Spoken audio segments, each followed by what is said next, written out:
come to the research centre,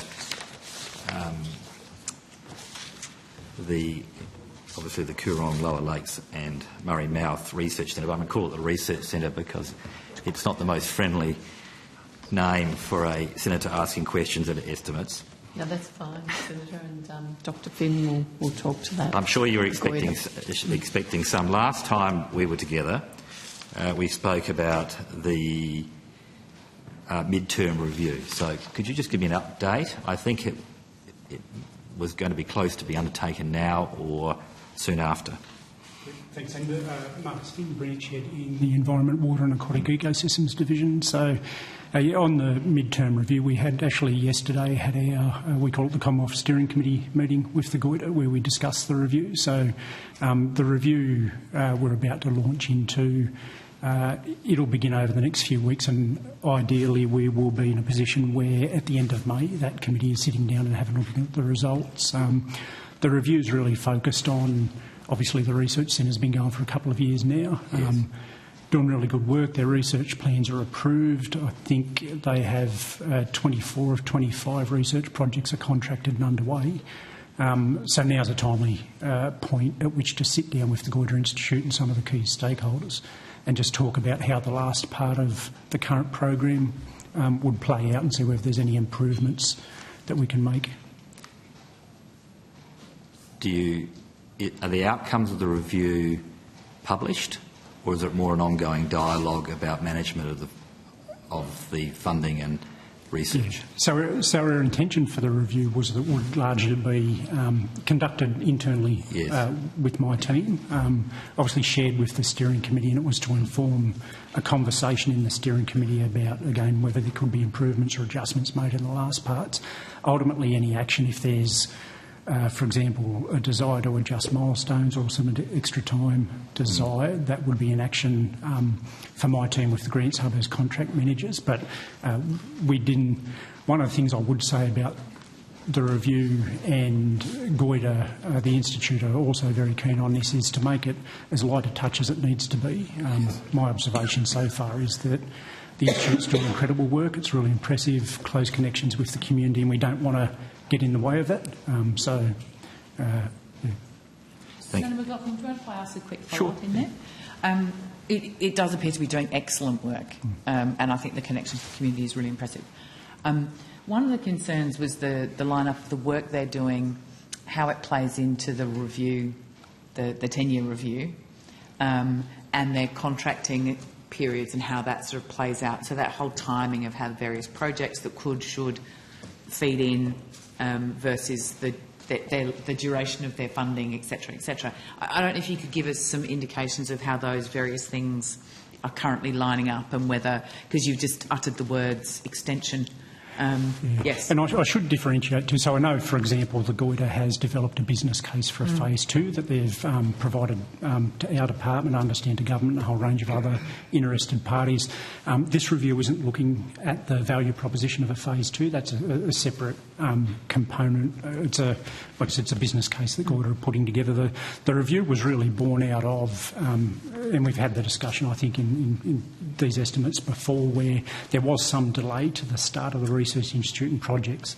And I think that's what caused some concern. I know they had concerns. I know Senator McLaughlin and I have talked about this as well, how that lines up in terms of the projects that they're contracting now because of the delay in the start time. Yeah, that's it. And really this review will sort of look into that. And obviously not preempting the conversations, we may find that things are actually running, the program itself is running incredibly effectively. We may decide through these conversations with Goolwa and other people that things are pretty well on the milestones and the contract don't need a look.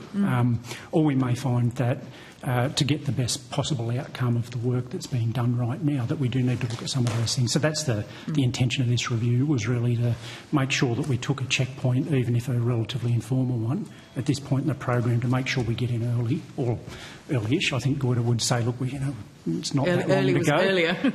But to get in and make any adjustment that we need to make at this point. Thank you. Thank you.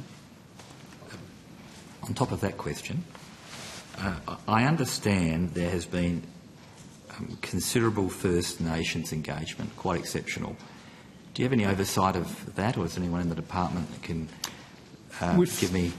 provide me with some data or oversight from that? With the Goolwa Research Institute itself, not close oversight. I mean, the engagement that the Goolwa and the Research Institute are doing with First Nations, that's the business that they run. What we are seeing is really quite impressive. I know, for example, that they have a memorandum of understanding with Narrandjeri Aboriginal Corporation, and they're developing one with the Brandis Aboriginal Corporation. So there's formal arrangements there, but I think one of the numbers they talked about, they've been trying to add up the sums, but they might have had something like 3,000 people through their doors in engagements with the public. Obviously that's much broader than First Nations, but I know that they invest quite heavily in their relationships with First Nations people and the research that they're doing. But the fine detail of that would be the Goolwa Institute would hold that. Is there anything comparable elsewhere in the plan to that sort of level of research and engagement? So in terms of First Nations? Well, First Nations community? Yes, Senator. So in terms of First Nations, and I might ask Ms Knowles to come forward as well, but the approach we're taking to incorporate First Nations science through the Basin Plan review is very much front and centre. It's one of the 4 priorities of the review. At the moment, probably much more in consultation and engagement to determine what science needs to come forward. But Ms Knowles or Dr Coleman might be able to comment more, Senator. I'm coming from the point is that I'm obviously biased, being a South Australian, that this is an exceptional research institute. Yes. Is there anything I should be comparing it with? I don't believe there would be, but on the off chance that there is another state doing as well. Dr Coleman. I think a good comparison would be the One Basin CRC. They're also investing quite heavily in a co-design of science with the community and with First Nations as well. At the MDBA end, we've been running our basin condition monitoring program, that came out of the Sefton review, and so that also has a very strong focus on community co-design and First Nations involvement as well. I'll have a look at those on my travels. Sorry, Ms Knowles. Sorry, Senator. Jack Knowles, General Manager, First Nations at the Murray-Darling Basin Authority. Over the past 18 months, the MDBA has been resetting our approach to engaging with First Nations people right across the basin, in part to support the preparation for the participation of First Nations people in the conduct of the Basin Plan review.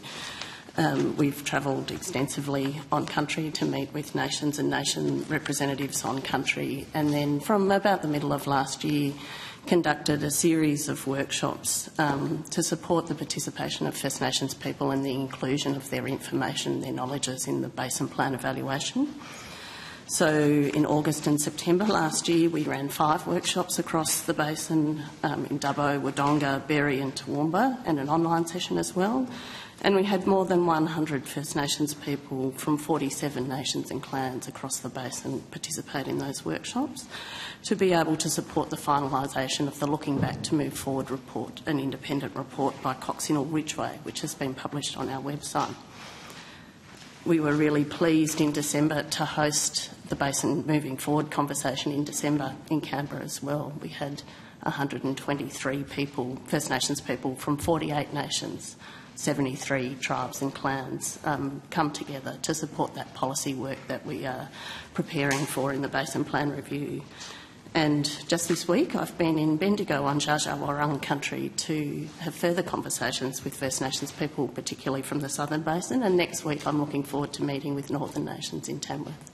So we really are supporting that active involvement in the work in preparation for the Basin Plan review. Very relevant. Absolutely.